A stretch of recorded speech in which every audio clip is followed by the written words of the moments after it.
What's up, friends? Welcome back to I.E In Friends. My name is Saul V Gomez. My name is Aaron. Aaron.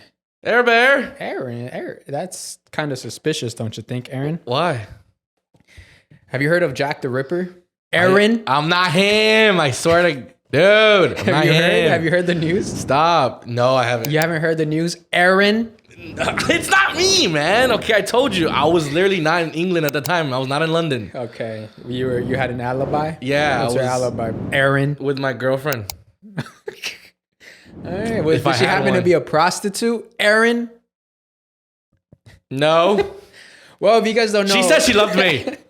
If you guys don't know who Jack the Ripper is, quick little origin story. So Jack the Ripper was a ferocious serial killer back in the 1800s, 1865 to the early 1900s. One of the most iconic serial killers that never got caught. What a time to do it. Right?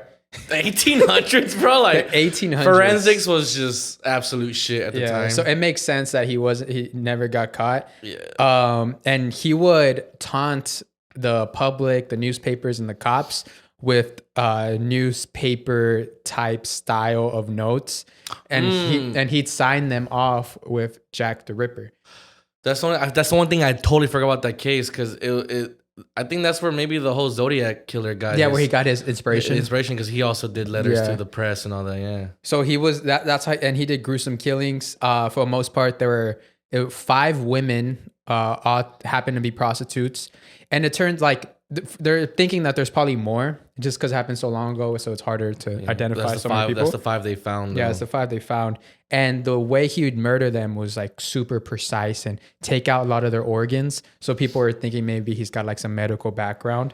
Mm-hmm. And this case has never been solved until now. Aaron.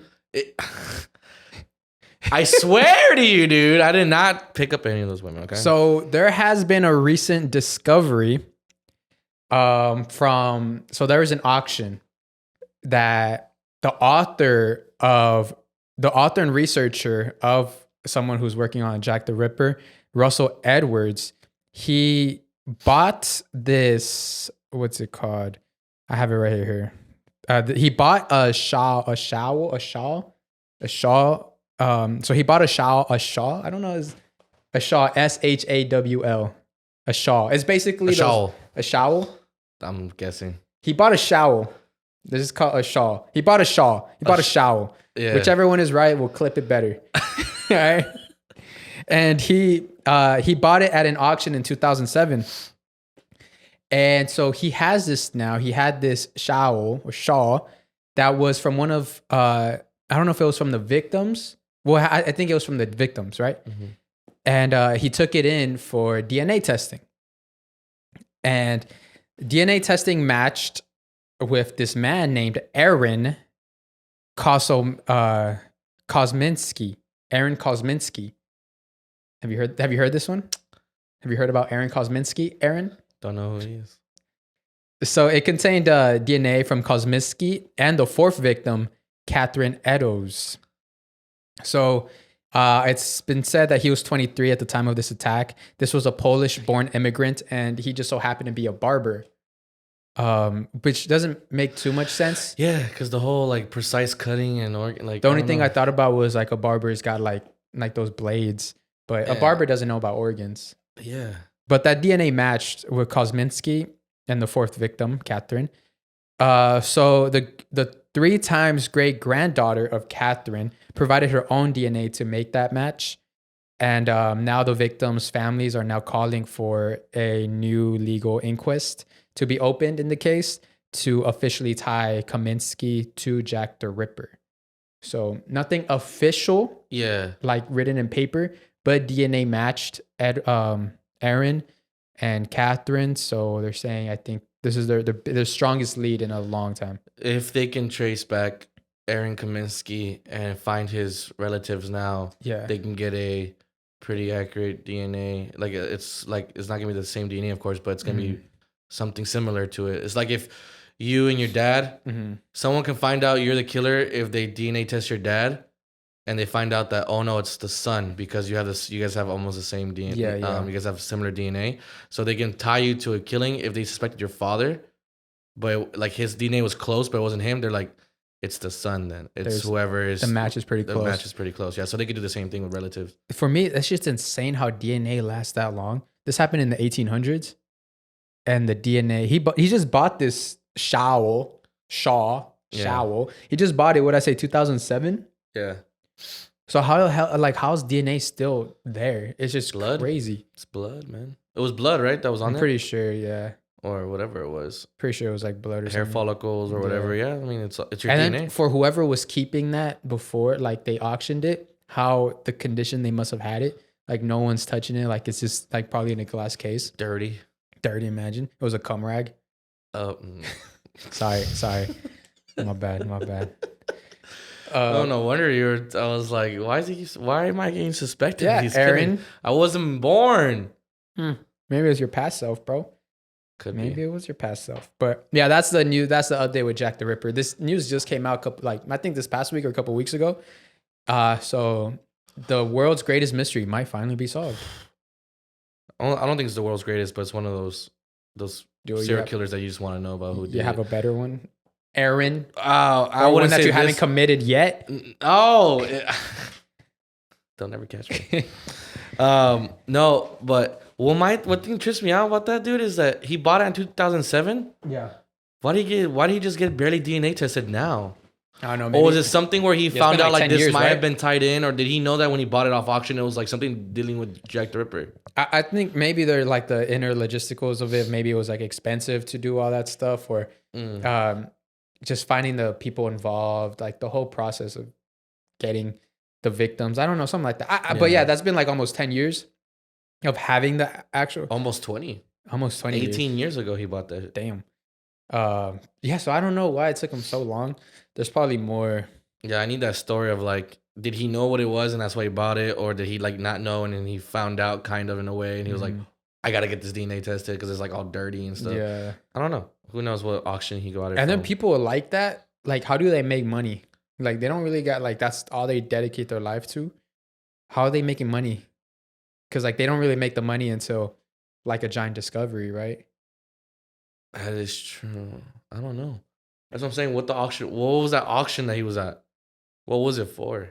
I think it was just like because people are just auctioning off. They had to know what they had. Yeah, history artifacts. Yeah. But I think I did hear something. It was like a Jack the Ripper type of auction.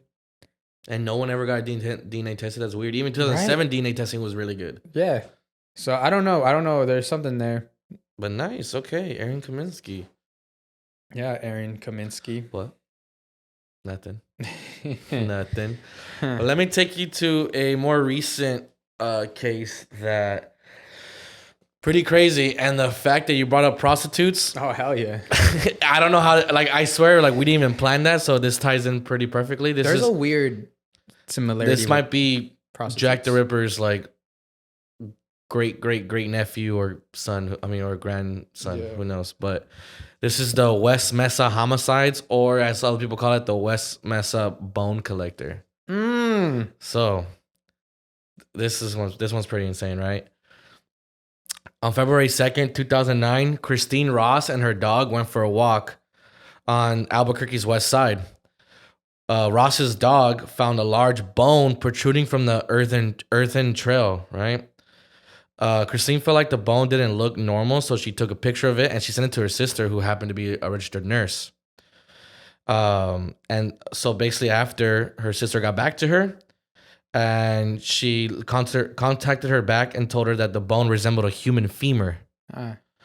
So after that, Christine immediately notified the Albuquerque Police Department, and it was quickly determined that the bone was human.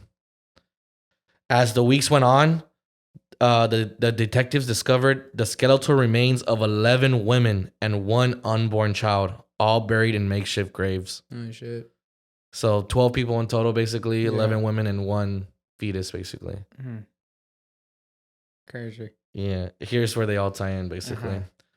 Forensic investigators identified all 11 victims. 10 of the victims, here's their names, Sorry, I'm so sorry. I thought that's where you're gonna go. I thought you were gonna say 10 victims were prostitutes. Monica Candelera, Victoria Chavez, Virginia Cloven, Ciliana Edwards, Cinnamon Elks, Doreen Marquez, Julie Nieto, Veronica Romeo, Evelyn Salazar, and Michelle Valdez. You can see most of those women were basically Hispanic. Yeah. All have a common link. They have ties to both drugs and prostitution. The 11th victim, Jamie Barella, has no known involvement in these activities. So she was kind of only one. She was like a stray. Yeah, they're like she didn't have like any background in prostitute or drugs that they know of, basically. Using a sketch and dental records, the office of the medical investigators identified Ciliana Edwards on November 13th, 2009. So it took them a couple months to identify most of the women. Law enforcement authorities in Lawton, Oklahoma, had classified her as an endangered runaway and reported her missing in 2003. So she went missing in 2003 and she was found 6 years later in Albuquerque, New Mexico. That's pretty crazy. Yeah. In May of 2004, Edwards had been seen associating with prostitutes on East Colfax Avenue in Aurora, Colorado. So she got around. Mm-hmm. She was all over the place. Being tossed around the country. She was about that business. Yeah. Right? She's about a bag. Yeah. Edwards was seen in the company of 3 other women, Lucretia, Ty, and Diamond. What a name. You know them diamonds. You know them diamonds. You know them. You never go wrong with a diamond. Ciliana Edwards might have used the nicknames Mimi or Chocolate in her times. Edwards was 15 years old when last seen. That was one of the case about these two. A lot of the women were very, very young into their... Damn. Yeah. Using DNA evidence, forensic experts at the University of North Texas identified the remains of Virginia Cloven and Evelyn Salazar on November 17th, 2009. So if you think about it, they were found in, February? And then they weren't able to be discovered who they were. Like, what is that? 9 months later. Mm-hmm. That's crazy.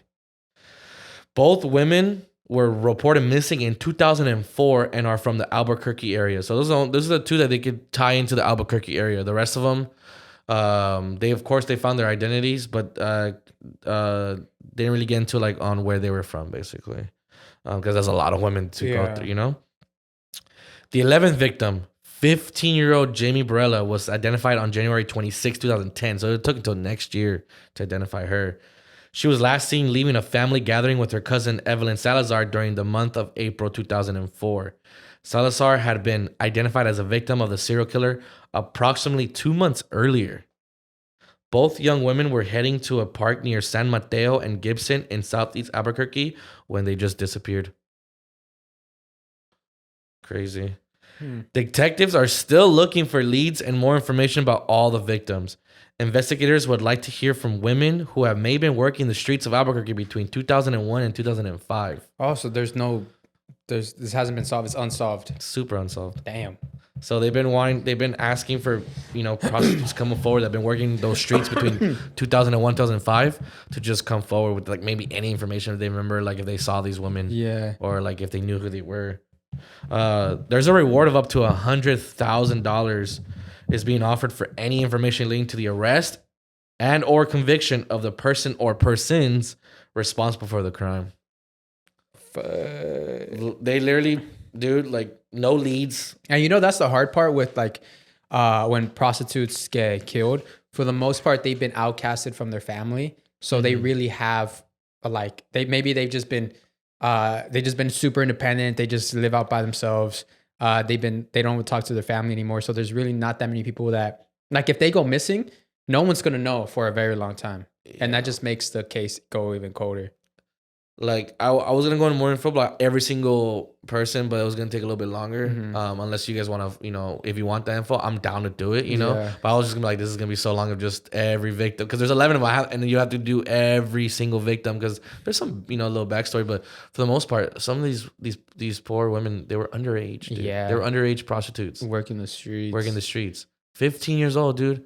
So you got someone who's a serial killer, a pedophile, and fucking horny ass motherfucker. Lunatic.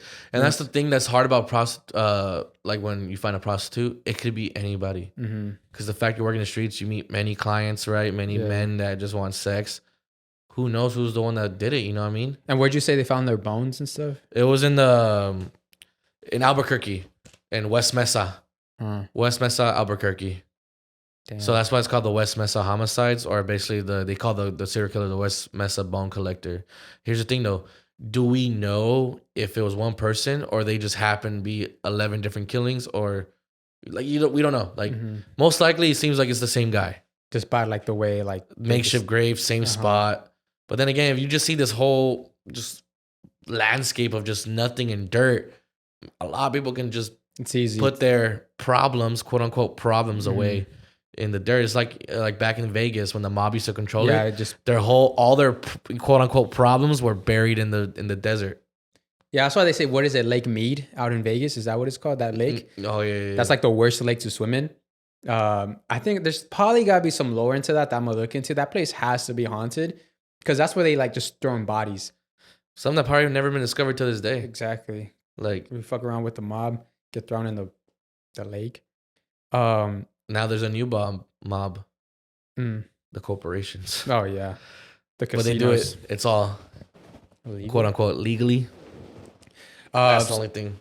So I like how your story goes along with my story in a way. Yeah. Because of finding like femurs and bones in the dirt. Prostitutes. Well, ladies and gentlemen. Oh.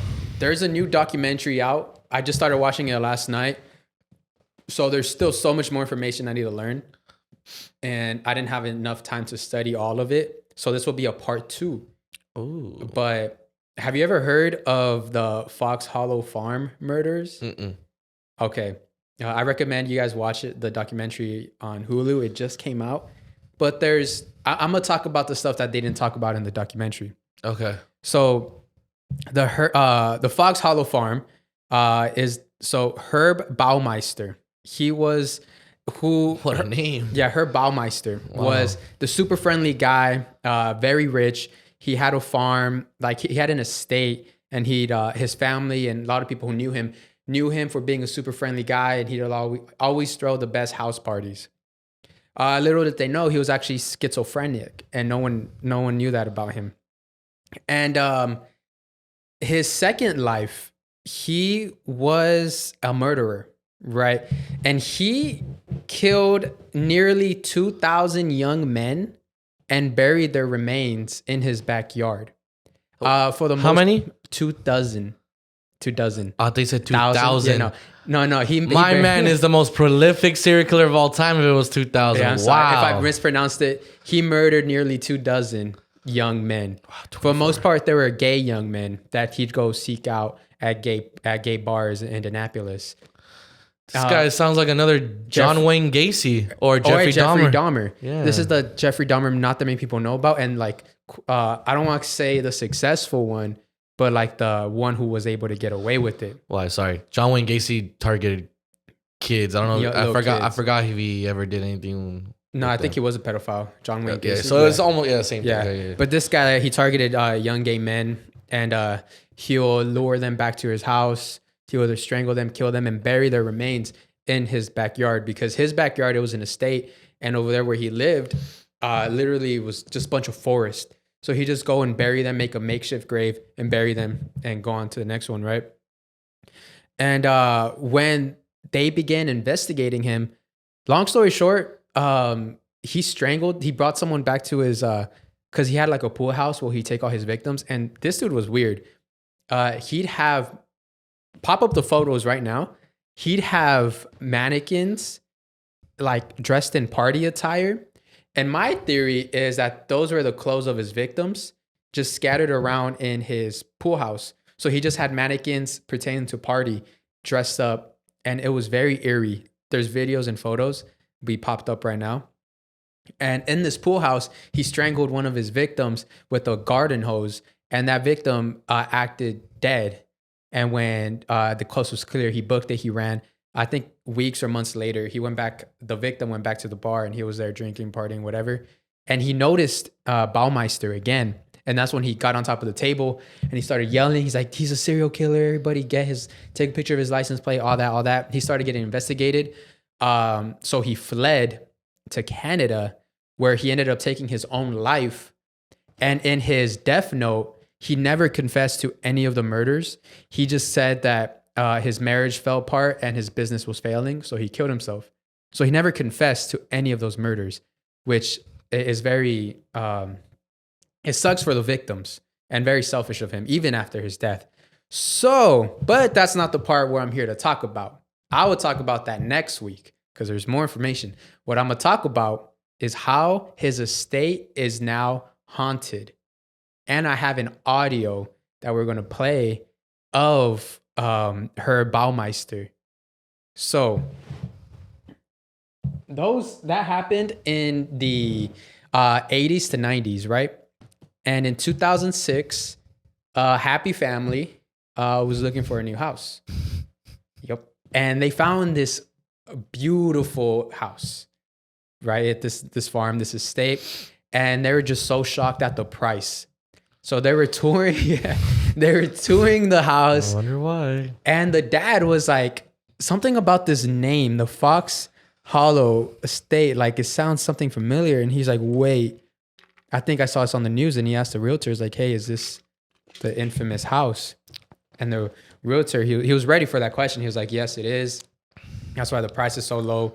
No one really wants to buy it, but the investor who bought it, he renovated everything. It looks nothing like how it was before. And the family, knowing the past, but they just couldn't refuse the price. They ended up buying the house or the estate. Do you happen to know like the price it was selling for? No, at the I time? don't. No, I don't know the price. What state is this again? I'm so sorry. This was in Indianapolis. Okay. So they moved in. Rob and Vicky Graves, along with their teenage sons, purchased the Fox Hollow farm. And strange occurrences started happening almost immediately. And so Rob, he had a business, and there's an employee there who worked pretty far. And that house had its own style, like that house had like a separate house, almost like an apartment type of vibe. So he offered his employee to live there. He's like, hey man, you can live there so you can be closer to work. Don't worry about it. So his name was Joe. So Joe moves in, and again, almost immediately, he starts noticing some creepy stuff. And the wife, Vicky, while she was gardening outside, she saw a man in red standing by the woods. And she thought it was very creepy. She's like, what the heck? What is that? So she told her husband, Rob, and Rob was like, to be honest, this is the reality of the place we live in. We do live in a murder house. So it'll be common to see random strangers who want to get a glimpse of the house. So they passed it by as maybe it's a random stranger who maybe snuck in and maybe wanted to see the property of where all these crazy things happened. So they just brushed it off that way and like, okay, yeah, you're right. Couple days later, Joe, in his like own house part in that property, he was washing his dishes when he heard knocking on his door. And he was thinking like, oh, it's probably Rob and Vicky. So he was like, 1 minute, I'll go. But the knocking just kept going. And he was like, yo, I said, I'll be there. The knocking did not stop literally until he opened the door and saw no one was there. And he was like, that's very strange. And he peeked over to the house, the main property house, because he was like, okay, maybe, I don't know. He's trying to brush it off. He's like, it's dark. Maybe they turned the corner somewhere. So he was like, if the lights are on, then maybe it was one of them. Then he looked at the house and he saw the house was completely dark. Everybody's sleeping. And he's like, okay, that's a little weird. So again, a couple of days later, he decides to walk his dog, who he loves very much. And the property is huge. So he doesn't really have to go. He doesn't have to leave the property. He's kind of walking the driveway. And it's just lit up by like the driveway lights. And his dog starts barking towards the forest. And he looks and he sees a man standing in red. And he's like, the dog runs after that person. Just scared the fuck out of me. It's your phone. It's right there in the corner. Oh. I was freaking out. I was like, what the hell? All right. So the dog runs after that person. Uh-huh. And I mean, obviously Joe's going to run after his dog. So he's chasing after his dog and the dog runs into the forest. And Joe runs into a forest and he sees his dog just sitting there staring at him. And he's a little freaked out. He's like, where's that man? And he's looking around. Joe turns around and the man is standing right behind him. No. Standing right behind him. Joe gets terrified and both him and his dog run. They run back to the house and they're freaking out. Look back. While running, they look back. Person's gone. And it doesn't end there for poor Joe. I don't know why they're coming after Joe. Little boy Joe. Man. No, he was a man. I know, but... Oh, okay. So... they're treating him like a little boy. I think now the scariest one. So again, it's late. It's nighttime. And Joe hears this aggressive knocking one more time. But like harder than last time. Like just ba, ba, ba, ba, ba. So he got mad and he goes up. He flings the door open. And there's no one there. But you know what there is? You know how like there's like door handles that like the knockers. Oh yeah, the little knockers. Yeah, uh-huh. That was on the floor, standing upright. And he's seeing that. He's like, "What the heck?" And then it slams against the door. And he sees that. He's like he's looking at the floor. He looks up, and now there's a man, like dressed in white, running towards him. So he terrified, he shuts the door and he hides in his room. Right? Bro, what are they got? Oh, I'm sorry. This dude was soaking wet, man in white, screaming as he ran past him. So he heard him screaming. Yeah. And as he ran past him, he vanished into thin air. So now Joe is like, listen, this house is haunted. And he's telling Vicky and Rob, he's like, this is what I saw. And then Vicky, she gets very emotional because she says, that's what I saw too. I saw the man in red. So now they turn into some type of, now they're like, okay, they don't get too afraid because they're like, these are victims. These guys, they can't be harmful. Like they just need help crossing over. So they're like, okay, let's help them. So they put on their Ghostbuster boots on and they start researching. And they're looking at all the victims and they see the man in red.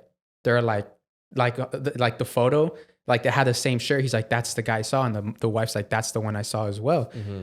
And they're walking to where they saw him. And on the floor, mind you, this property had cadaver dogs all over the place looking for remains and bones, and they found as much as they can. I think they found about 5,000 remains of just like a bunch of bones and little things, right? And right where the man was standing, mind you, this family's been there for a while now. They found a femur bone just laying in plain sight right there. So they're saying maybe that ghost led them to there to kind of like confirm, yes, this is me, to help them cross over. So they started getting the family started feeling a little better. They're like, okay, if there's something happens, let's get to the bottom of it and let's help them cross over. So they sent that femur bone to the investigators to confirm and kind of like bring peace to the family of the victims. So that's kind of the mindset they've been on. So whenever they hear something, they put their ghost busting boots on. Until there's this one time where Rob was in he walks into his kitchen and he sees right under his sink, all his knives are laid out in a straight line. And he's like, okay, maybe a victim died here. There's something here. He looks over to where he has some like cardboard boxes and there's a bunch of scratch marks from the knives. And he's like, okay, so definitely like maybe someone was stabbed here or something. There's a victim here. So he takes out his iPhone and he starts trying to communicate with the ghost. And he says, is there anybody here? And all those other types of questions. When his dog starts growling. Ooh. And he's like, okay, so this is confirmation there's a ghost here.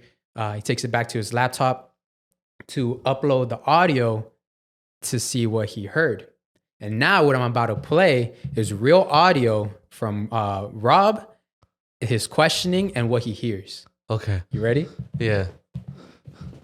Poor Joe, dude. I know, poor Joe. Joe is getting the worst part of the stick. Poor Joseph, man. I know his name's probably not Joseph, but poor Joseph, dude. Like, okay, you guys ready? This is actual recording from the owner. Who keeps walking in the kitchen? Who's in the kitchen? Who keeps walking in the kitchen? What do you hear? Who keeps walking in the kitchen? I heard a little voice at the end too, but I couldn't hear what he said. Yeah, I'll play it back close to you. Who keeps walking in the kitchen? No one? Anyone? The married one. And so is Joe. The married one. Okay. I heard one. Okay, we'll play it back. Now that you kind of hear that. Okay. Who keeps walking in the kitchen? Okay, the married one. Yeah. So the victims all happen to be gay young men, all of them single. The only person who was married was the killer. And that sent shivers through him because he's like, we're not just dealing with the victims, we're dealing with the actual murderer. The murderer is still in this house. How the hell do you get rid of him? I don't know.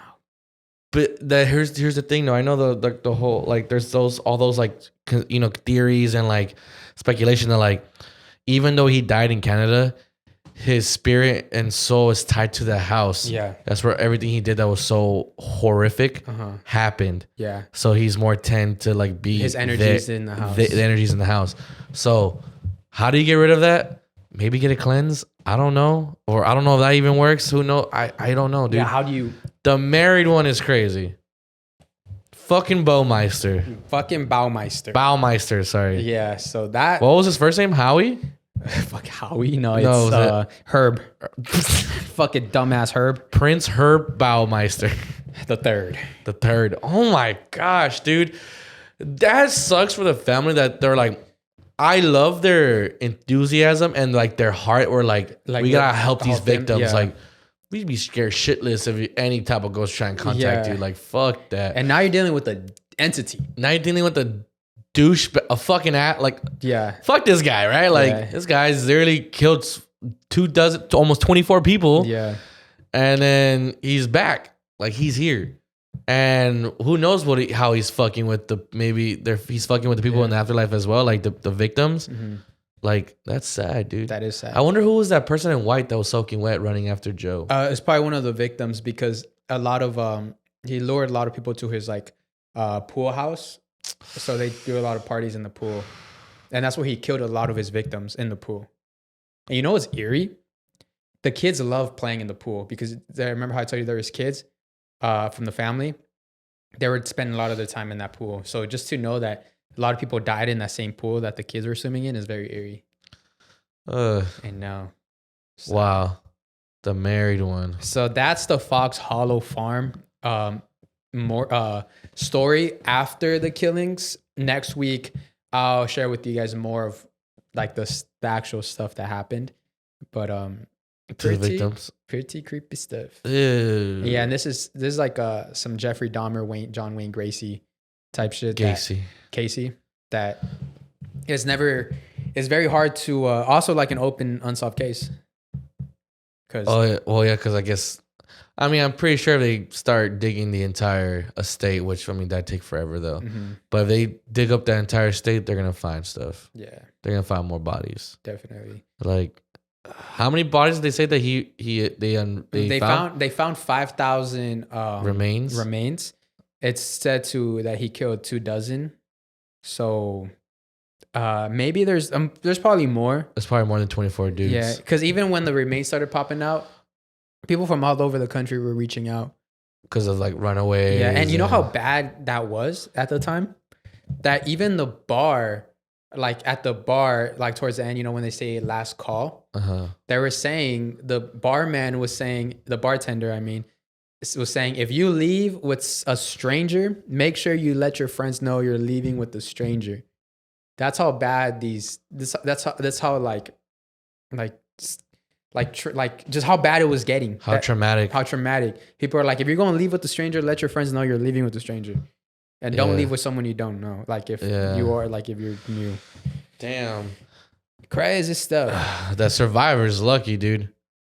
Yeah, I told you how he survived, right? Like he got in the bar and yelled. Yeah. Yeah, no, the survivor is lucky. And if it wasn't for the survivor, there's always a survivor that's got to do it. I mean, even in the Jeffrey Dahmer case, there's a survivor that helped bring that to light.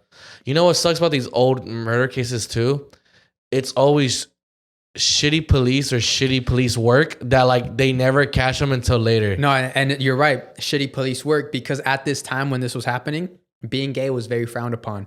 So a lot of people were like, if a gay person goes missing, if a gay person gets killed, well, they had it coming to them because they're gay. They're like, they didn't really like, oh, like if something happened with the gay man, they're like, oh, well, sorry, he's gone missing. He probably ran away. Like, yeah, they're like, oh, he probably ran away with this gay lover. Yeah, exactly. It's like, what? They just dismissed it until like they couldn't dismiss it anymore. I could probably get into another case next week. Well, next week I have also a little sneak peek. Well, not sneak peek, but like little like preview.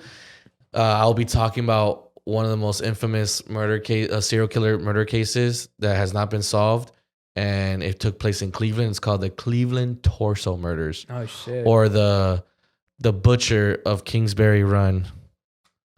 Yeah, so that one is very, very brutal.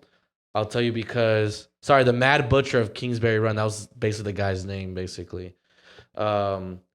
He brutalized 13 people. Sheesh. 12 to 13 is like basically debated 12, 13, but that case is very extreme. And you guys will find out next week why. I wonder if we should do like a thing where, like the extreme cases, we talk about it on Patreon. Like some crazy shit, or no? Let us know what you guys. Maybe not. Maybe not. I'll keep it here, but I'm also down to do an extra case on the Patreon. Shit. I'm down for that. Yeah. And I could talk about more like things that are more known, but like just maybe little hidden facts you didn't know about certain things. Because we all know certain cases or certain. It's like surface level. There's still surface so much level. more. Yeah, like we can know surface level stuff about Ted Bundy and Jeffrey Dahmer, but there's still more little details that are still horrific that don't really get talked about. Yeah, exactly. You know what I mean? So we could do that on Patreon. Why not? Also, so away from that, let's talk about people that have been killed that could have saved us. Oh, okay. You ever believe that theory? Basically, if you have a cure or a solution, that you will be murdered. Yeah, there's a meme right now going on. If you see a doctor on your flight, just get a different flight. Speaking of that,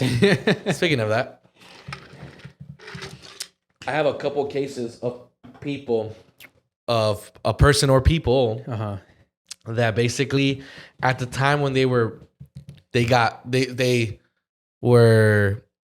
closer discovery. Well, no, I'm saying, sorry, that took their own life, quote unquote, or they so happily died of mysterious ways, quote unquote. Quote unquote. They were basically onto something. The first case, pretty short. These are all pretty short, but they're all basically just people that could have helped society in itself or the world itself, but you know, bigger powers had different ideas for them. Yeah. That first case is in July 2014. Many of the leading AIDS researchers and advocates were killed when Malaysia Airlines Flight 17 was shot down. What if they had found? Is that the one that disappeared? No, that's the one that got shot down. Oh, in Russia? I think it was Russia or somewhere around that area, but it was the Malaysia Airlines Flight 17. The one you think about was Flight 370. That's the one that disappeared. The question is, what if they had found a cure? They found somewhere near a cure. A lot of the researchers and advocates were on that freaking flight. You know what's crazy? Coca-Cola. Two people only know the recipes. Yeah. They can't be on the same plane. Yep, I remember reading that too. So they should be like, if you and your smart homies have a discovery, don't get on the same plane. Have copies. Have copies. Do something like there's definitely like some type of force that is trying to keep us locked into like no. Can you imagine the like just AIDS that just kills you with time? You know, that could have helped a lot of people, dude. Like the fact there's no cure, right? You can live comfortably. There's a way, like if you have money, right? If you're rich, you can live comfortably with AIDS where they give you all this medicine, right? But at the end of the day, you're gonna die if it's AIDS. You know, like of course you could live longer with, you know, if you have an HIV or you have HIV, right? That's a sort of aid, but AIDS itself. If they found something, dude, there's a reason why that plane got shot down. Yeah, I'm pretty sure they have. So, have you ever heard of Dr. Sebi? Yeah. Is he the cancer one? He was basically an herbalist from Honduras. Yeah. So he allegedly helped people heal themselves from all sorts of diseases and also like, you know, cancers and stuff like that by returning their body to its natural balance through his ways, right? Through like herbs and other types of practices. He was jailed and then allegedly caught pneumonia and died on his way to the hospital. You're telling me a dude who was healthy his entire life, right? And cured other people. Now he caught pneumonia out of nowhere, and then he was jailed, and then he died on his way to the hospital. He definitely got poked in jail. That's what I'm saying, dude. Dr. Sebi. I remember hearing about him too, and that, like he has all this research on, and then all these like cases of like helping people like in a natural way, not through like medication, but through natural ways. You let me know if you want me to get specifics on his, but like, yeah, dude, that sucks. Just this guy that helped those people, not pneumonia. Yeah, pneumonia. On his way to the hospital. It's almost like a little cold. Like compared to like a cold, is like you cured cancers, you cured diseases, but you died with the cold. This one's also a little crazy, right? Dr. Frank Suarez. Okay. He allegedly offed himself, right? Or, you know, I'll say the words, right? Just so everyone knows, committed suicide, right? He had many videos and books on how to lose weight and accelerate your metabolism. Allegedly, he was about to release a book on how to fight cancer naturally, but then out of nowhere, he took his own life.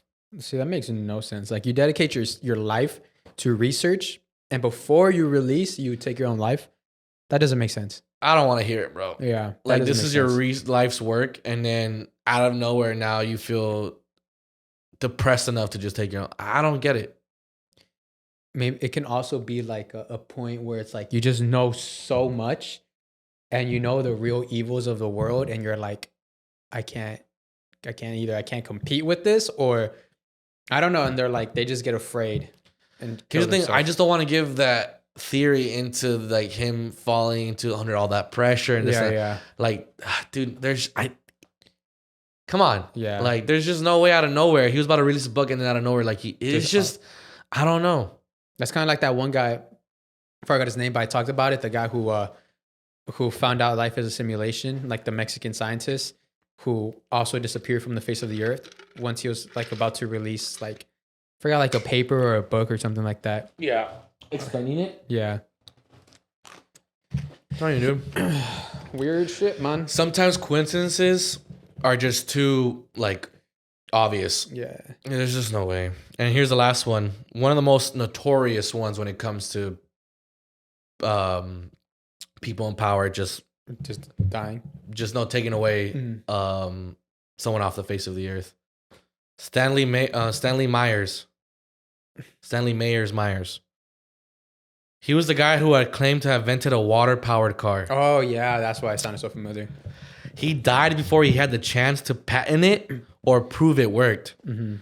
Stanley claimed he received threats from oil companies as well as bribes of millions of dollars if he would destroy all evidence. He went to a restaurant where he had a cranberry juice and immediately choked. Stanley's last words were, "They poisoned me." Wow. That was his last words. While his toxicology reports showed no sign of poison, and the result of death was considered a brain aneurysm. Could the higher officials have hidden the real cause? Oh, for sure. 100%. It's like oil money is different types of money. They literally control the world. 100%. So it's like if they want to like, and if it's like, let's say it's a reputable doctor, they can be like, well, if you don't do this for us, then we'll tarnish your reputation, we'll kill your family, and then we'll cover it with another doctor who can be bought out. I love that guy because he had the balls to say no to millions of dollars. Like they threatened his life and they're like, we'll give you this amount of millions to just throw all your evidence away, crush it, destroy it, whatever. Mm-hmm. And this guy was like, nah. Mm-mm. And that sucks too. He got killed before he was able to patent his thing. So anybody can take his idea now. So I mean, anyone can just not take it at all. Actually, not even make it work, which sucks. To imagine a car that could just run on water. And I mean, that's our biggest resource in the world, water. And there's not that much. Like, what's weird about which doesn't make sense to me, is our main resource is water, right, in the ocean. And what kind of like taints it is the salt. Like, for example, we can't drink it because it's salty, and you can't put salt water in your car, like shit like that. Yeah. But I'm sure there's something like, how is our main source water, and we don't have some type of technology to utilize more? I remember I think I saw Neil deGrasse Tyson talking about how like you can do it, but the money for it is very, very expensive. Like, it just doesn't. But here's the thing though, what if that's what they always tell us? Mm-hmm. They're like, oh no, it's too expensive to like, and who's purify the water. It? Who's the one making these prices? Like, if that person wasn't so corrupt, and not saying like, well, like if it can just be like some type of fund where it's like, it doesn't have to cost anything for the greater good of humanity. Like the United Nations be like, all right, everybody put in this money. Boom. Now, but they don't. Here's the problem, bro. There's no greater good for humanity. No, there isn't. It's greed. If it's greed. Greed is literally what causes people to just stay in power, and that 1% will get to live and always pass on their greed to their families and their families' families. Okay. So, like, it's like the owner of the CEO of Nestle. You ever seen his claims from like back then? No. He claimed that water is not a human right, and he wanted to own all the water sources. Nestle Queek? Water the company Nestle. The bunny? Like the company Nestle itself. Nestle owns a lot of things. But yeah, like Nestle, like Nestle Queek, that stuff, yeah. Fuck. That's not the only thing. They own more stuff, but there's also Nestle water. Yeah. Well, yeah, the CEO himself had said that water is not a human right, and that he wants to own all the water supply. Basically, I want to own all the air. Take that, bitch. Yeah. Where's your oxygen at? Come over here on my side, buy some oxygen from me. So yeah, it's like dudes like that, dude. Dudes like that exist in these big ass corporations that run the world and have all the money. That's scary, bro. The fact that he openly, publicly said that. Because he just feels so powerful and entitled that he can say that. And you know what that's the thing. I'm gonna try to get into that for next week's episode. That whole Nestle thing. Mm-hmm. They have a lot of scandals. I bet. Like open scandals that it's crazy how they're still like running. Business. They're still running business after all that scandals. Sheesh. Yeah, and I don't know, for me, like Nestle just feels like home. Like because Nestle Queek, and it reminds me of my childhood. But I get you, and but then you just get tainted by the fucking blood. Trust me, there's a lot of blood, a lot of like just inhuman things that Nestle has done. They put real bunnies in the Nestle Queek. The chocolate powders, their poop. It's their poop. Fuck, powder. Man. Speaking of killings, you ever see how people still get famous even after they've killed, or they still are famous even though they've killed while they're famous, and they've never really served anything for it? Yeah. There's quite a bit. There's a couple that I found. Pretty sure there's more. And if you like this segment, let me know if you want to find other celebrities that have done this. But these are celebrities who have killed, whether it's before they became famous or when they were famous. And there's basically no repercussions. Huh. So the first one, I know this one was one I found out pretty like early on, and it kind of broke my heart. Ah, shit. It's actor Phil Lewis. Phil Lewis. He was famous for playing Mr. Mosby on The Sweet Life of Zack and Cody. Was this a DUI? Basically, he was sentenced to only 5 years in prison after being convicted of drunk driving in 1991.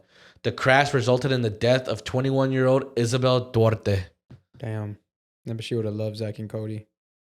That's one of my favorite shows, dude. Mr. Mosby. Fuck. OG, dude. He also, killed 1991. That's before he's famous, though. Even, what's his name? Caitlyn Jenner. So now that you speak of that. You have that one in there? That's the second one. Cool. In February 2015, this is more recent, dude. February 2015, Caitlyn Jenner was involved in a fatal car crash that killed 69-year-old Kim Howe or Howie. It's Howe. Howe or Howie. After Jenner's SUV rear-ended Howie's car. pushing it into oncoming traffic. Damn. Authorities did not file criminal charges, ruling that Jenner had been driving within the speed limit but wasn't paying attention. How is that not? And I don't care if you're driving the speed limit. You're not paying attention. That makes no sense because, like, let's say, for example, texting and driving being on your phone and driving, that's illegal. But I was going the speed limit, so that makes no sense. What do they mean that she wasn't paying attention? Was she just looking at the window, or And was she on her fucking phone? You're driving. You're supposed to pay attention. You have a vehicle that can end people's lives. Exactly. You're driving a death trap, man. Yeah. At the end of the day, cars are kind of death traps, dude. Some innocent person walking on the street, I can just easily be like. But again, he was like one of the most famous lawyers. He was like one of the biggest. He's lawyers. not a lawyer. Oh, I'm sorry. It was Kim Kardashian's. No, Kendall. No, I'm sorry. Caitlyn Jenner wasn't he a lawyer? used to be Bruce Jenner. Yeah, and he was a lawyer. No. He was an Olympic athlete, and he was married to. What's her name? Kris Jenner. Is that her name? Kris Jenner. Her name is Kris Jenner. Yeah, I think her ex was a famous lawyer. The one that. Oh yeah, Kim Kardashian's dad. Yeah, Kim Kardashian's dad. Yeah, he's the one that helped acquit. Who helped O.J. Simpson. O.J. Simpson. Yeah, he was part of that. He was part of that legal team. I got them confused. It wasn't just him. It was him and like 2 or 3 other dudes. It was like a very powerful lawyer team he had. Yeah. He had a very powerful team. It was like one of the best. Those were all like the best lawyers at the time. Technically, the best lawyers at the time. When he had that case. That's always weird. To me. There were always a lot of like the celebrities lawyers. Mm-hmm. All right. Here's a third one. A little maybe not known here, but shout outs to India. Yeah. But not to this guy. But Salman Khan, an Indian actor, ran over 5 people sleeping on the pavement outside a bakery. What the hell? He ran over 5 people who were sleeping on the pavement. Who was this guy again? Salman Khan. He's an Indian actor. Indian actor. 1 person died and 4 were injured. He was under the influence too. Okay. Mm-hmm. Salman was charged to 5 years in prison, but the verdict was overturned due to quote unquote lack of evidence. How the hell? Despite his bodyguard testifying that Salman was drunk. That's the only evidence you need. That's insane. Wow. Power, bro. Power and money gets you off with. Especially those Indian actors, they make a lot of money. They're very famous so too. Much money, yeah. If you're an actor and almost 1 billion something people know who you are, you make a lot of money. And I'm pretty sure maybe the Salman Khan guy is pretty big. I don't know how big he is, but could be a huge actor in India. Here's the 4th one. In June, this one's very well known, especially you'll see. And there's more into this story. If you guys don't know the story, it's sad, crazy, it's horrific, honestly. In June 2007, WWE wrestler Chris Benoit killed his wife, Nancy, and his son, Daniel, before taking his own life. So it was it was basically 2 homicides, and he committed, that one's so weird to me. I still don't, like, it's so hard for me to believe it. I'm like, something happened. Like, I don't believe, like, I know. I've seen those theories, but yeah, it was man. Like he does. This is a guy that was getting body slammed every day. He had multiple concussions, so this is before CTE was like it was a thing, of course, but it was like not talked about. It wasn't like a thing that people like that they study now and everything, right? Mm-hmm.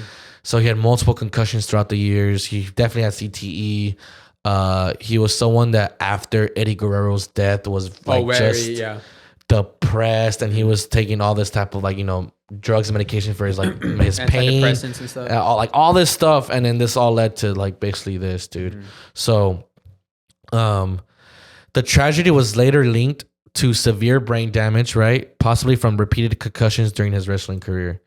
So yeah, and also the drugs and just him being depressed and just all that stuff. But it just is so sad that he had to take his wife and his little son, who I think at the time was between the ages of 5 and 8. I think at the time he's a toddler. He was not toddler, but he was between 5 and 8 years old, if I remember correctly. Mm-hmm. And that just sucks. But here's the thing: 3 people died that day. Mm. Only one of them had a choice. Mm-hmm. I've heard that. It's just crazy. 3 people died. Only one of them had a choice. Didn't Mr. McMahon say that?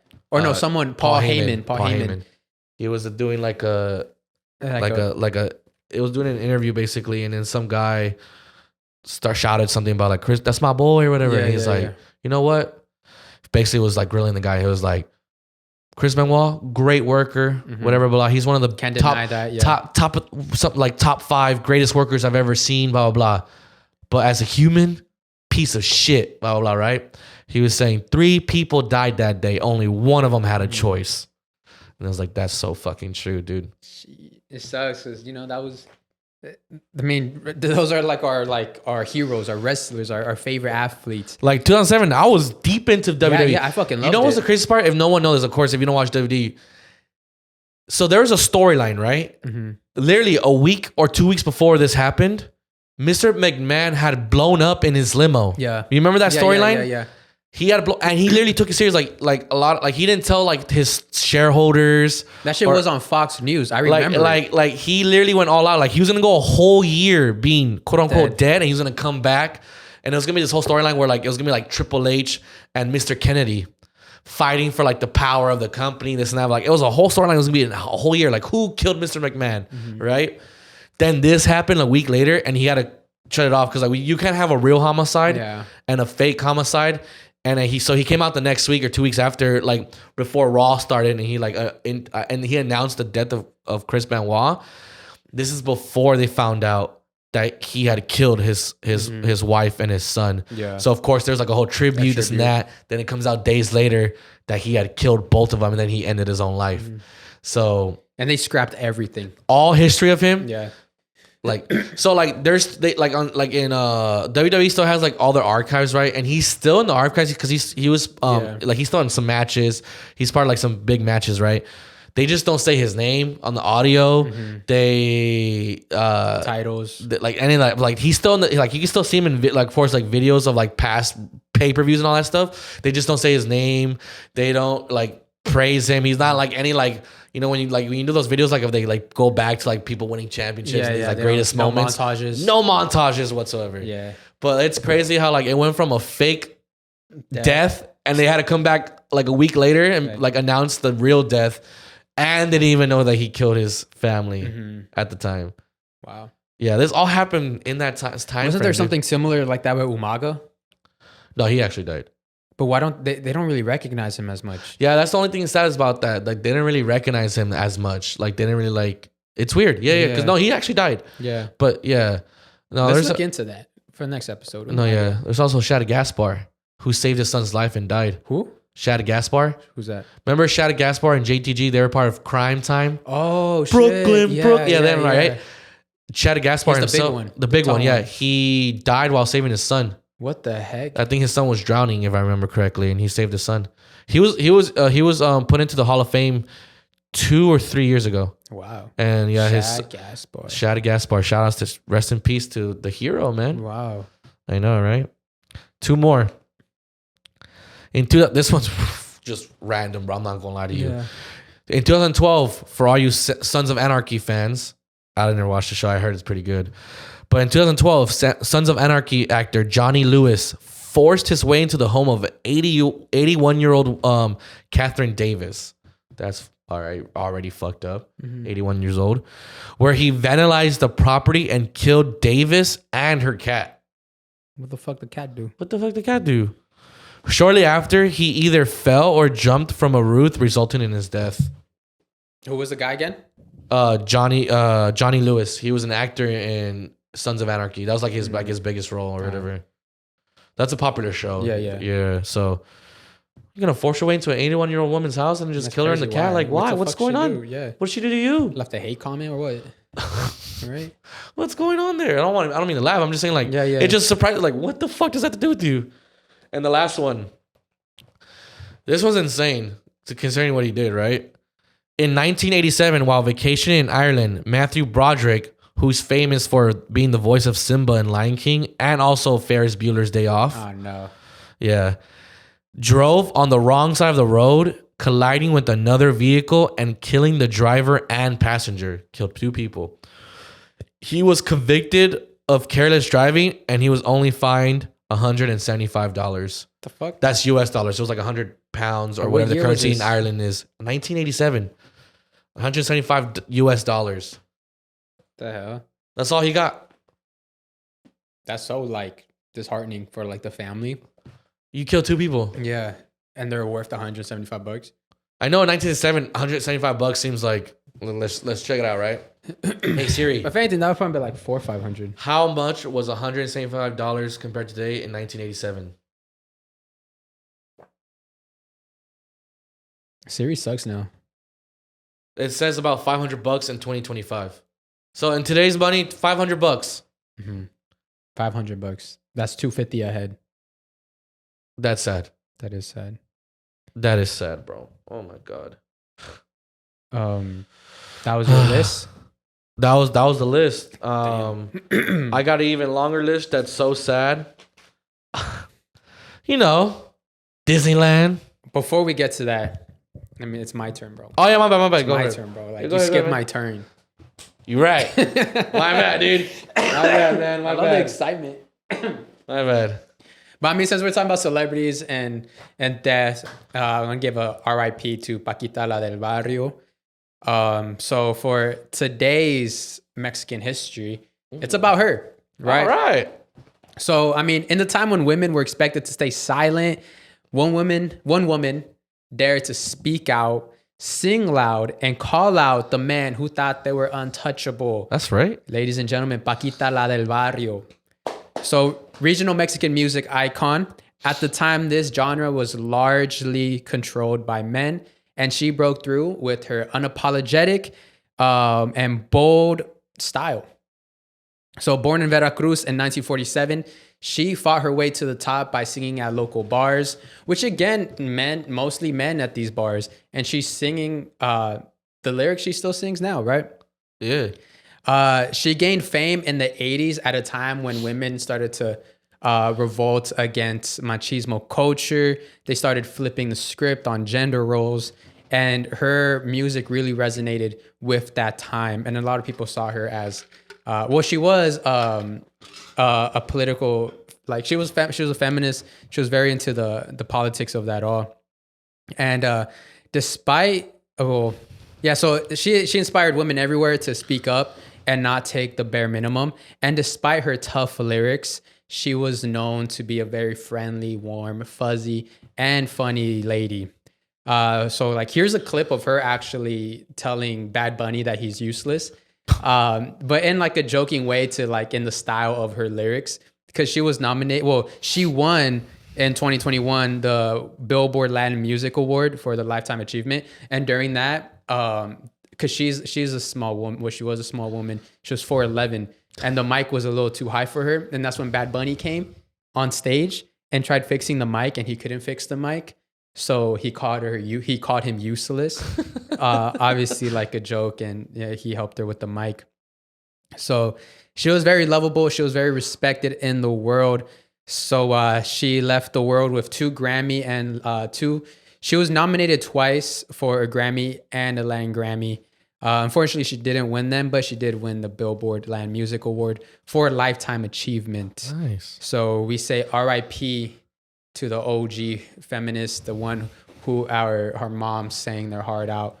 So R.I.P. to Paquita, la del Barrio. And tune in next week for another highlights of Mexican history or Latin history. Yeah, I like that, man. Yeah, shout outs to her. Shout out to Paquita. Rest in peace. Rata de los We almost got to see her live. We just made it. We literally made it right when she ended. Yeah. Right when she ended, like they had just turned. You know, like we're talking about when we went to Bésame Mucho. They had rotating stages. So when one act would end, they would just turn, and then they just have like either the other next act would be ready, or they'll be like fixing up the stage to get the next band to go on. But I remember we had just gone there, and they were already just turning the stage, and we didn't get to see her. And we heard that, she had of course, for her age, she basically had like a throne set up where she just sat down and sang. But still, that's dope. Mm-hmm. That we almost saw her, bro. Yeah, we almost saw her. And it's wild. So she recently passed away a couple of days ago, but I was looking at her Instagram, and she was still doing shows. So this girl was a fighter. She went out singing her heart out. So RIP to her. And yeah, it's just like a very nostalgic. She's a very nostalgic singer. Like that's the lady you hear on Sunday mornings. When your mom's cleaning. When your mom's cooking. If it's not Juan Gabriel or if it isn't just Vicente, it's Paquita, bro. Like, so, shout out to her. Man, what a sweet old lady. Yeah. So that's that was my Mexican history. You're gonna make me cry.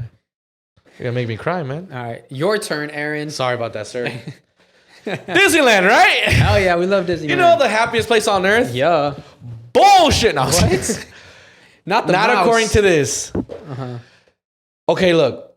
I understand that there's people like this in any type of job. The only problem is Disneyland themselves, since they deal with mainly with kids. You have to just make sure the people that you hire are just clean. Yeah, you need to do a crazy background check.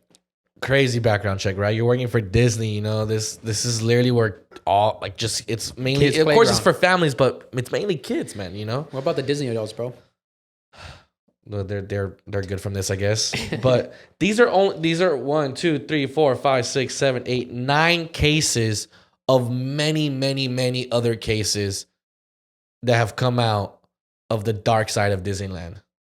From like the employees or like employees, the corporate world, all that stuff. Sheesh. So here it goes. Ready? Yeah. The dark side of Disneyland, dude. Here's one of them. In 2014, a 6-month investigation revealed that at least 35 Disney employees had been arrested since 2006 for various sex crimes. Wow. Against children. And these are employees at the park? Like employees, parks. There's people who work at Disney. Parks, cruises, corporate, all that stuff. Wow. Yeah. These are the ones who just got caught. Like there's the ones that got caught. You know, there's still other cases that haven't been to light. Right now, my heart is trembling because you don't fuck with the mouse. So, hey, this is all allegedly. Allegedly, it's convicted, but the mouse, please. I'm just reporting what's out there. Okay, don't kill the messenger. Don't kill the messenger. Those are your people. In 2019, Disney's vice president. Oh, shit. Yeah. One of the main on top. They're up there. Michael Laney was arrested for repeatedly SA, which I'll just say right now, when I say SA, it means sexual assaulting, sexual assault, okay? I don't want to keep saying the word, so I'll just say SA so you guys know. A 7-year-old girl. What year? 2019. That's when he was caught. What the hell? And he got fired, right? So yeah, in 2019, Disney's vice president Michael Laney was arrested for repeatedly SAing a 7-year-old girl. 7? A 7-year-old girl. Wow. 7-year-old girl. Wow. He was 73 years old at the time of his arrest and had been working for Disney for decades. I mean, if you think about it, have you seen the Pinocchio scene when they say they're taking all the little boys to something island. Something island. Is it Fantasy Island? Or Fantasy Island? Should we run it real quick? Yeah. If you haven't seen this is one of the most like notorious, like kind of like what the F moments in like Disney movie history because of like Pleasure Island. Pleasure Island. I take all the little boys to Pleasure Island and they never come back. They never come back. That's also something they thought that was connected to like the whole Jeffrey Epstein Island thing.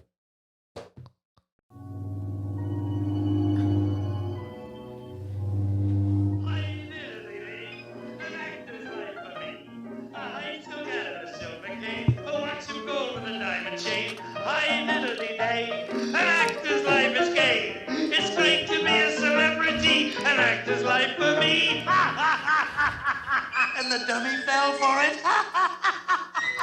Hook, line, and sinker. And he still thinks we're his friends. And did Stromboli pay? Plenty. That shows you how low Honest John will stoop. Eh, Giddy? Now, coachman, what's your proposition? Well, How would you blokes like to make some real money? Well, and who do we have to, No, nothing like that. You see?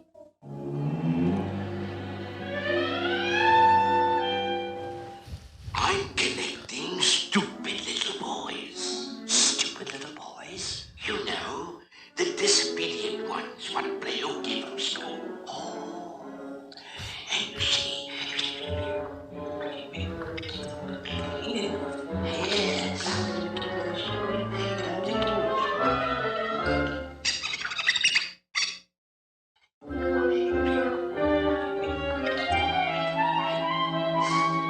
And I takes them to Pleasure Island.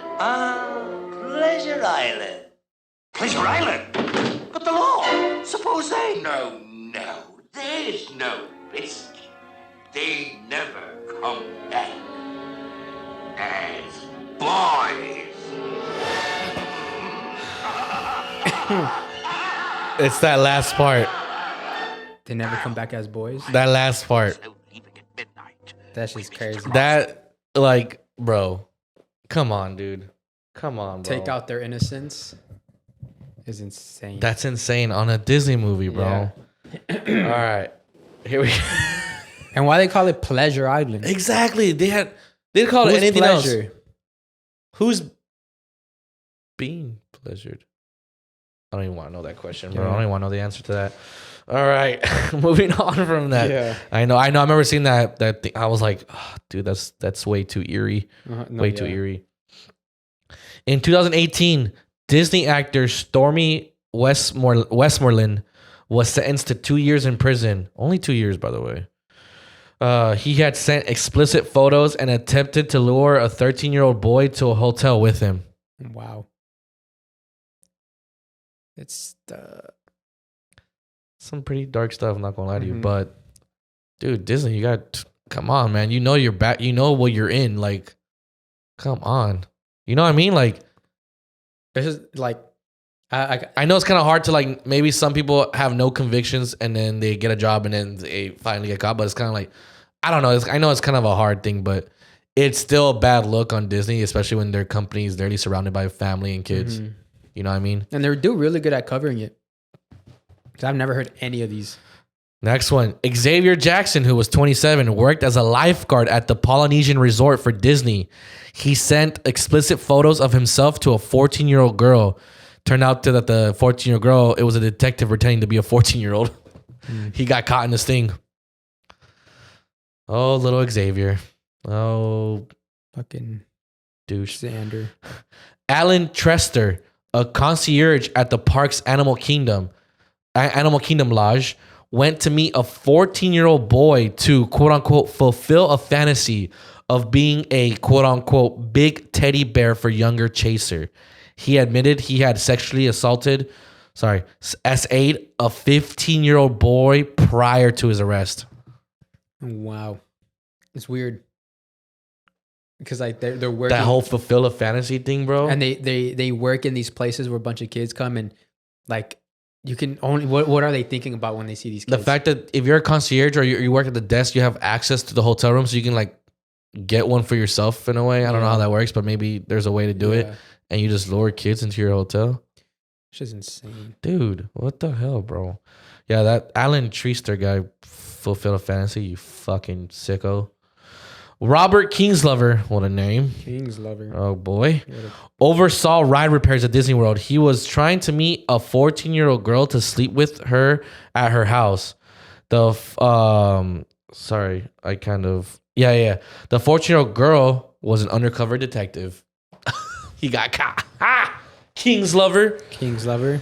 Sick ass last name. I'm not gonna lie. It sounds like a glazing ass name. Kingslover. Right? Robert Kingslover. Basically, you're like a peasant. That's right. I was gonna say that's a sick name. I was like, no, it's not. My last name would be. Never mind. In 2014, a crew member of the Disney Dream Cruise was caught SAing an 11-year-old girl on the cruise. Disney authorities failed to report the crime until after the ship had left the port, allowing the man to evade arrest. Yeah, because now he's in international waters and shit. He didn't get arrested. He didn't get arrested. He was a Disney Dream Cruise member. Like he was an employee. And he got caught, essaying an 11-year-old girl. But the ship left. The ship left, though, before they could have failed to, report. And he evaded the arrest. Wow. Right? It's like, bro. My thing with this whole Disney thing, I'm not defending them, but I want to I always like to see different perspectives. I think Disney company is so huge. They got connections. They got businesses everywhere. They got a lot of things are connected to Disney, so it's easy. Like it could be like the 0.1% of these people in the Disney business corporation. Yeah, but because they're tied to Disney, it's a headline. Yeah. And especially because some of the cases some of them, there's more, they've tried to bury it and hide it. And it's kind of like, what do you it's kind of like, Their PR it just looks shady. Yeah. And they're trying to make their PR clean. It's like, your PR is not clean. Let's be honest here. You have some dark shit to your company, Yeah. But no, it's crazy though. What's crazy about this is they didn't report it, and after the ship leaves, the guy just doesn't get arrested. And when he comes back, he doesn't get arrested? That's the thing. There was no info on that. Wow. That's the crazy part. That is the crazy part. Yeah. In 2019, police arrested a Disney Cruise youth host, for S.A.ing a 10-year-old boy. Later that year, another Disney Cruise employee was arrested for S.A.ing a girl over 100 times. Shit. At her home, starting when she was 11 years old. It's pretty dark. Tell you the dark side of Disney, dude. Dark side of Disney, man. Last one. February 2024. Last year. This is a year ago, by the way.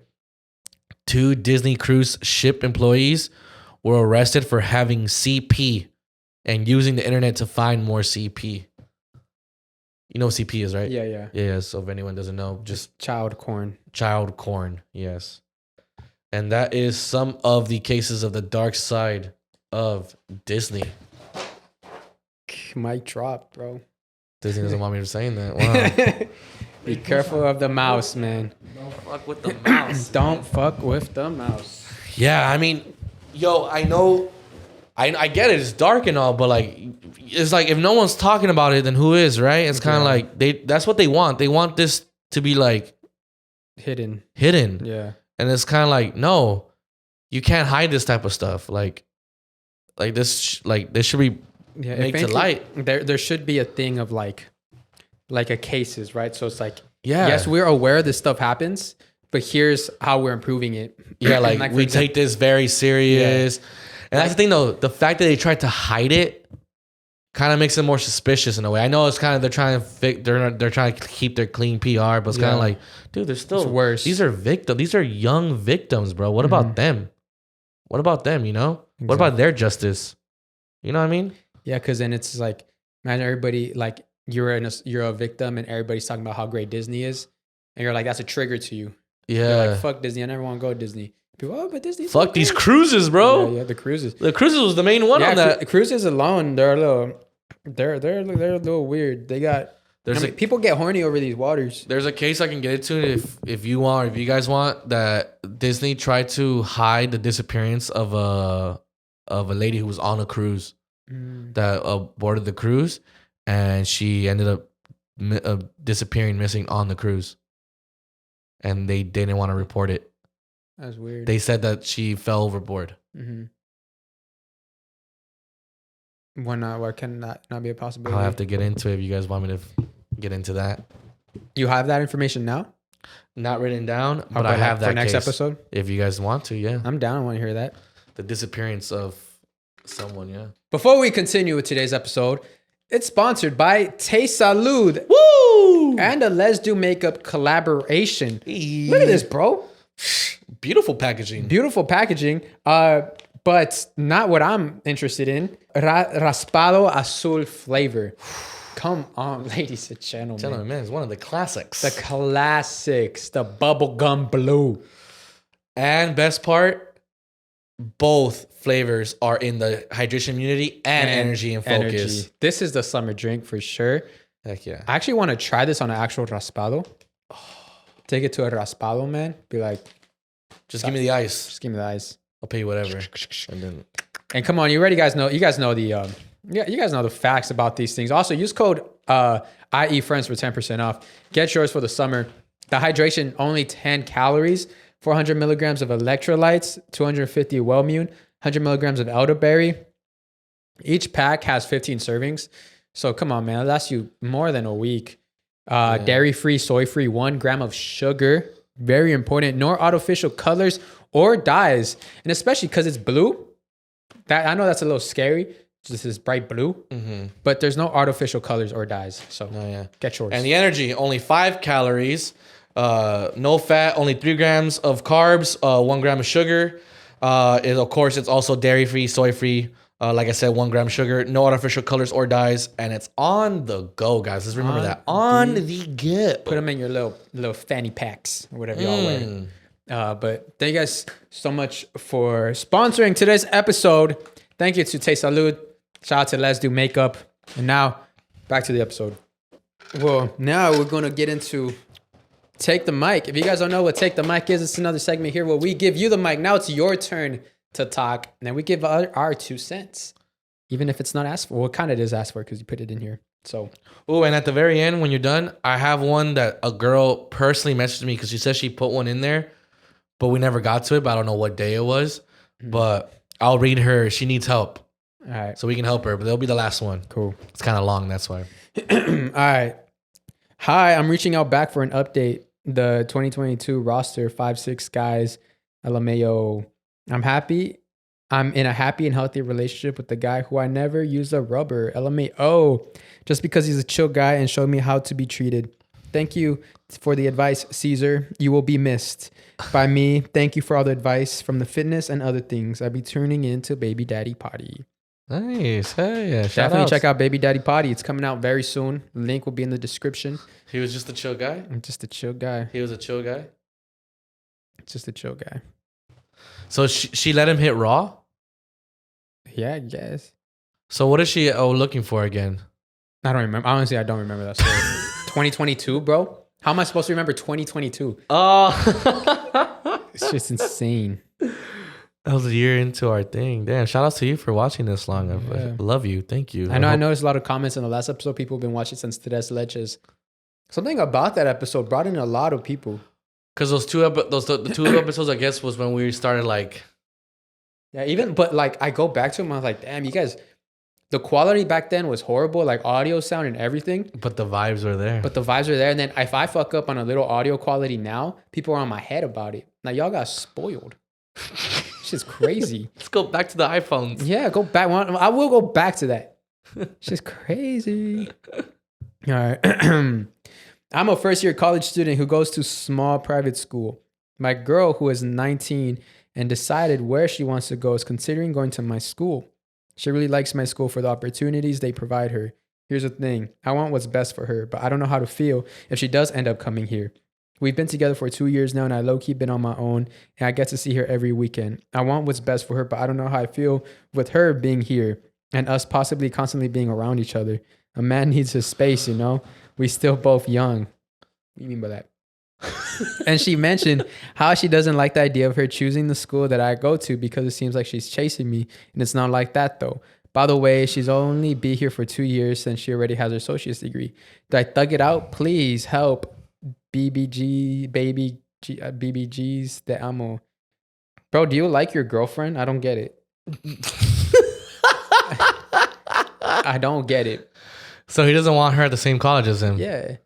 What kind? Like, what do you mean thug it out? Yeah. What do you mean thug it out? And what do you mean like, we need? I need like a man needs his space. You know, we still both young. What does that mean exactly? I think, bro. I think maybe you should cut it off. I think that's my opinion. If you don't want your girl to be with you in college, that's where a lot of people. They're like on the other side of that coin, people are devastated that their partners are not with them in college. Yeah. And they don't know if they're being loyal or anything like that. And you have the opportunity and be like, nah, I don't want it. I mean, I get it, kinda. I'm I gonna get you. I'm gonna try to get it. I get you on your space, but you can still have your space and go to the same school. Yeah, y'all not gonna be in the same classes 24/7. Yeah, unless you guys are taking the same subjects, it's different. And then just put boundaries in place. Be like, hey, I need my me time. Yeah, you could do that. But the part where you said we're both young, I feel like you want to experiment. Yeah, like he's trying to go to these college parties. He's trying to do all these things. So, Yeah, I don't know, man. Reevaluate. Do you really want her? Do you want the relationship? 2 years. They've been dating for 2 years. Yeah.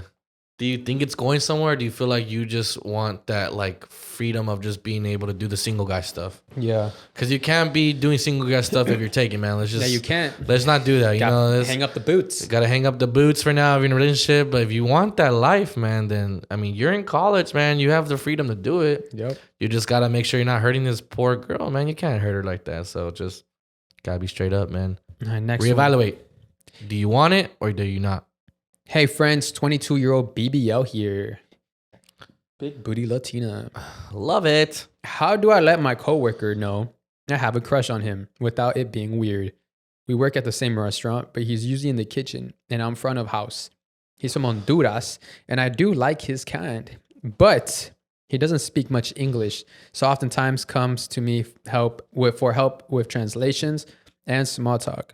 He hasn't openly flirted with me, but we do talk a few minutes each day. I'm not sure if he's just being nice or if he's being interested. Any advice? Thanks. P.S. My new work pants make me look a dummy thick. And while he was in the break room, I was bent over getting quote unquote cleaning supplies. But other than that, subtle jabs. I don't know what to do. Damn, she basically like, that's wild. That shit's shh. What? That was the one I got sent. Oh yeah? Oh, sick. Sick. So I'll tell her on Instagram that we answered hers on this episode. So 1, he wants papers. All right. 2, he wants to fuck straight up. I think he's shy, but she added a little extra to mine. Is she dummy thick? Can you tell from her profile picture? Is she dummy thick? We about to confirm. Yeah, dummy she thick. thick. She thick. Yeah? I'm hold on. Let me see. Respectfully. Yeah. Yep. She got the wagon. She got some wagon. Damn, Aaron, she's sending you all of that? No, that's her pictures. That's her pictures, man. Respectfully, you're thick. Okay. She got it told on me the same thing, like right? That? What? She got it on the sink. She got the sink pose. Damn. All right, so she's saying that, right? Let me just give you the extra on that, right? Mm-hmm. So she said that she went into her CoStar app and it legit says to swallow my pride and do flings. So I'm like, let me just see if I can find my coworker on IG. So boom, I did, and I followed him and liked the pic of his. He didn't follow me back, but liked the pic of mine. Silly little me DMs him, y no me vas a seguir? And it legit says, message will be received once invite is accepted type BS. It was all spontaneous and I didn't do my research. So then I checked his following list. It's got a girlfriend. Huh? It's got a girlfriend. I don't know. Oh. So then I checked his following list and it's all like skinny girls. Like at my pics, I'm a big curvy gal. And then I see he's following one of our girl coworkers and she's little and petite. So yeah, how do I recover from this? And the coworker he follows doesn't really speak Spanish and she's 18. I don't care how old he is. Besides 18 plus, I'm 22. Damn. You might have just lost the game. No, I mean, maybe this guy has a preference, but then it's like, I mean, if you're just trying to fuck, I'm sure he's down. But if you're looking for anything after that, I don't think so. Yeah, he don't seem like he's into the whole relationship thing. He looks like he's part of just like this dude that likes to flirt at work. What happened? What happened? Hilarious. Was it text or this? This. Just do you think? Don't be afraid. Remember, like at the end of the day, you are a good-looking woman, and I'm pretty sure you can bounce back from this. You're fine. Remember, it's kind of odd for girls to get rejected, but you know it does happen. Where's she from? I don't know where she's from. But what you'll restaurant bounce you back. work at? Oh yeah, what restaurant? We'll pull up. I want to get served. Hey, Hey, but I want a torta. You'll bounce. I'm hungry, bro. I'm hungry. I want a torta. Oh, I was like, this girl's not a torta. I didn't call her a torta. Oh, okay. But I think you'll bounce back. I think she'll bounce. Do you think she'll bounce back? Yeah. I 100%. I want my chile relleno. Do you want? You want a chile relleno or what? I got this horchata for you. Anyways, moving on. I'm trying to see what's another one. I can't think of one. All right. You like camarones Ahogadas? I don't know. Tortas ahogadas? You like caramelos al diabla? If you were a food, you'd be a torta ahogada after I'm done with you. How's that? Because you're choking them. But those are wet ones. Exactly. Oh yeah, that too. Double entendre. All right, next one. I want to fuck now. Gotta let y'all know it's February 14th, 1420. 1420. What time is that? That's 12, 3, 20, 220 in Georgia. And me and my girl just fucked hard as fuck to Aaron yapping about tortas. I pounded my torta, homie. They had sexier voice. When? I don't know. You're probably talking about tortas. Yo, shout outs to you, man. Yo, shit. That's dope. That sounds like the dream. Right. Wow. Shout outs to your girl too. So they're having sex to our podcast? Yep. Yo, I love you even more, man. I love that. That's dope. I love that. That's what we want. Yeah, that's what we want. I don't mind that. Like either we love you if you're watching it, listening to us, or if you're just have us in the background when you're cleaning or getting your shit tossed. I wonder how many bodies we got. It. Yeah. So interesting. I want you guys to comment down below if you've done it to us. Anyways.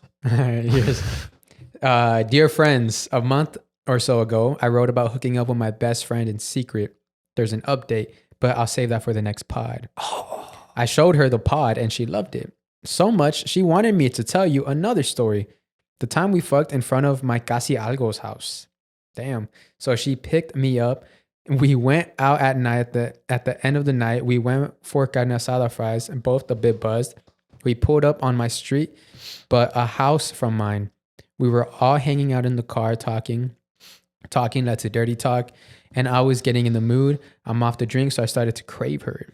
She brings out this boldness of mine. So I ask if she's down to fuck. She's down. And at the same time, no, she's never done it in her car. So I pulled out and she said, fuck it. So I pulled it out and she said, fuck it. We put up the windshield cover, but she has a fishbowl. She says, what if someone sees us? I replied, let them. I'm the one inside you. She loved that. After we finished, we realized we had hooked up in front of my casi algo's house and thinks she may have come home while we were hooking up. We had carne asada fries and called it a night. Thanks in advance, lads, for reading. Hopefully y'all enjoy it like I enjoy the pod. Yo, you got me turned on. That's wild. Doing it in front of like casi algo's house. It's something, I wonder if I've ever done anything similar. No. Yo, this man got game. Yeah. He said, let them watch. I'm inside. No, that was hard, bro. Woo! That shit was nice. Shout outs to you, lad. You are a G, bro. Oh my God. Do you want to go get carne asada fries? Do guys like getting cute messages from girls? Like good morning selfies, etc. We're in dating stage, like 3 weeks. Yes, please, bro. Yes, please. I love when I get my own selfie. Like I take it personal when a girl sends me a selfie and I'm like, oh, this is nice. And then she posts that shit on her Instagram story. I'm like, I'm not special. Yeah, and then she says, I sent to you first. It's like, but it's not the same. It's not the same. I want my own. You know what it feels like when a girl sends you that personal good morning selfie and then good night or whatever, good night selfie, or just hope your day's doing good. Here's a pic of me type shit stuff. Girl, come on, man. Like it has me like that. Literally, imagine me on the bed with the pillow right here, and I have it right here, and I'm laying on my bed on my stomach, and my legs are in the air, just like flapping. Like that's how I feel. Yeah, I love reassurance. That's how I feel. Oh man, girl, you sent me that. All right, next one. How sus is it? Before you go on, I just realized how lonely I am. Jesus Christ. You'll get there. This is the year. The year just started. You're right. How sus is it that my boyfriend's best friend, who is a guy, is bisexual? Wait, say that again? How sus is it that my boyfriend's best friend, who is a guy, is bisexual? because I was hanging out with them one day and I noticed that the guy best friend has Grindr downloaded. I'm not sure if I should be worried when they take a trip one day or something, but I know my boyfriend wouldn't do that, but his guy friend is kind of sus. He's bi. I mean, he's, I guess, half sus. Doesn't discriminate. Yeah, doesn't discriminate. Do you have any lesbian friends? Do you have any bi friends? I'm sure you do. Y'all fucking scissor each other when you go on trips? Like, that's his boy. He's not, unless your dude is undercover, like he's in the closet. I mean, I think him being his best friend is okay.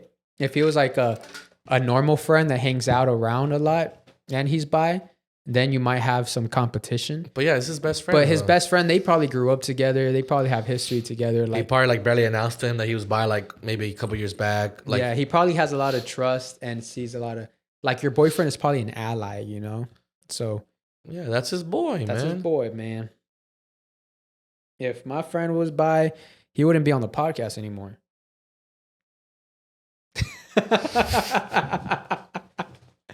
I'm just kidding. Oh my god! It's a joke. It's a joke. This whole time I was, because I miss Cesar. All right, I know. we usually hit those whenever there's like a gay something or bi. We something. always hit those. We always hit it, but there's no one to hit it today, so I had to weave it in there somehow. It was a good fit. It was a good fit. Was it tight? This one went straight in since we've been hitting that joke. Oh my god! Is this a bad thought? I sometimes think of the time I cheated on my ex. Oh. I went on a trip with my mom and cheated on him while spending a night out at a club with my best friend that is out there. We got super drunk and hooked up with some guys out there. Oh wow! I also think of the first time before that on some horneada shit. We took a break and just for me to cheat with two guys. Hee hee.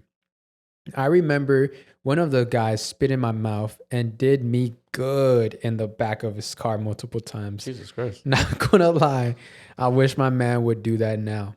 Yes, I am with the new man and we are engaged. So I hope to bring up these moves to him, but I don't know how to because it would really turn me on if you would. Please let me know how I can bring it up to him. Okay, so she thinks of the time she cheated on her ex. She thinks about the dick.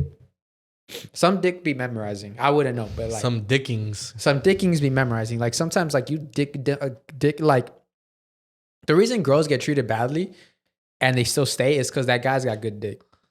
That could be like a good dick does things to you. Does wonders. Does wonders. Does wonders.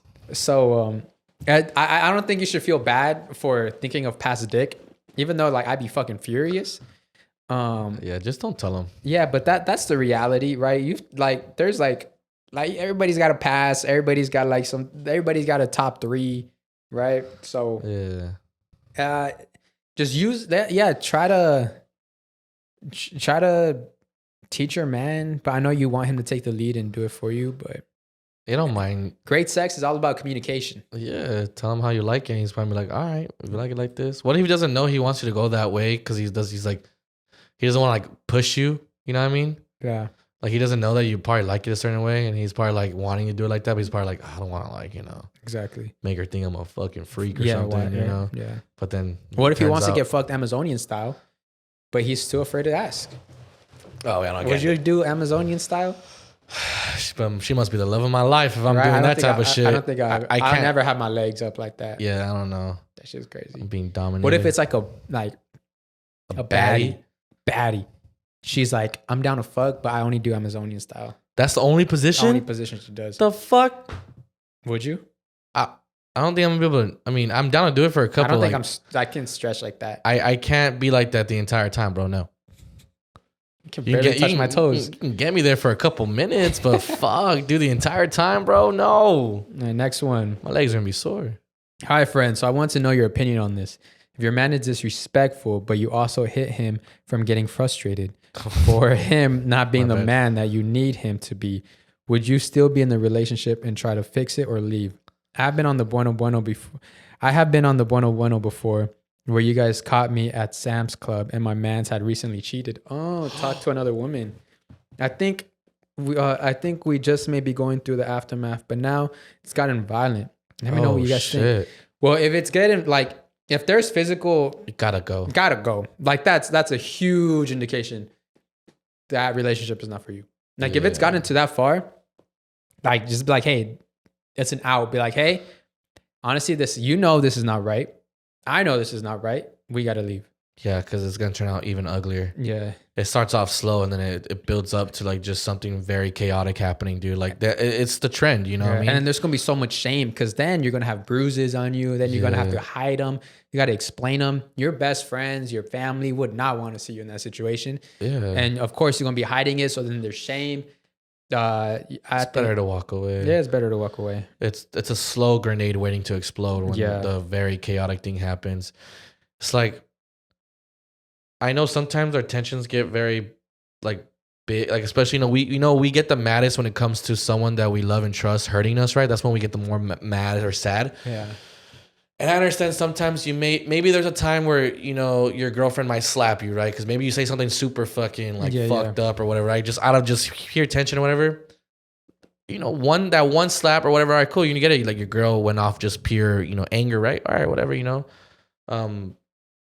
But hitting each other multiple times and this and that, like that, at that case, bro, is kind of like, nah.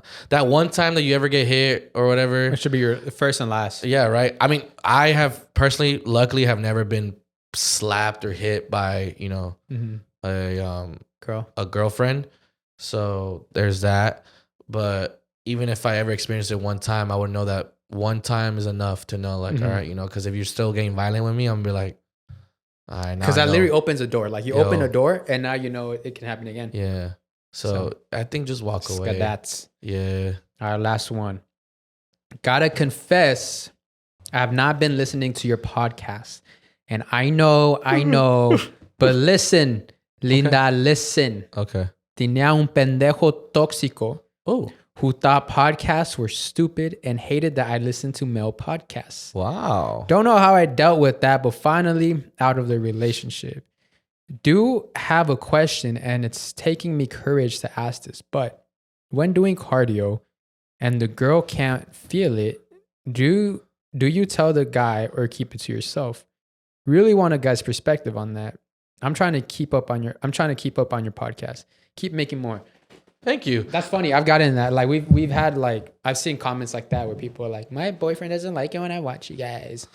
Damn. Is it because you're exposing their truths? We're like the work husband. That's what we are. You get me? Because like for the most part they listen to at work, and the coworker. What would you rather have? A coworker making your girlfriend giggle at work, or a virtual podcast making her giggle? What would you rather? Like we're doing you a solid. So if you don't like it when your girl listens to male podcasts, hey, all right, go let her stop listening and let her listen to that male coworker who brings her Starbucks every day. Who tells you all the time like, he doesn't deserve you. Yep. At least we don't tell her that. But we do tell him to slide in my boy here exposes the truth. You expose the truth. So I get it, understand.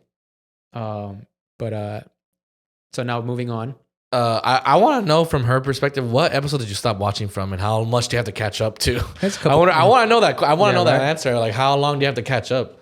And what was her question though? Like, like when having sex and the girl can't feel anything, do you tell your partner or just keep it to yourself? I know the simple answer could be yes, but I know it's gonna be a tough conversation. It's a tough conversation because of course, like we say, like no matter who you are as a guy, you have ego, right? Like you got ego, and sex is one of that thing that you have that ego in, right? Because it's all about like the masculinity, your manhood, like I got good dick, but all that fucking shit, right? But the easy answer should be yes if you're like, babe, I like it like this. But I know for some dudes it's a hard convo. Mm-hmm. You know what I mean? It's kind of like, oh, fuck, I don't feel man enough to fuck you good enough or whatever, Aaron, question. If your girl can't make you come, do you leave? It's happened. Do you leave? It's happened a couple times where I'll just let me say again just for the sake of the clip. Okay. If your girl doesn't make you finish,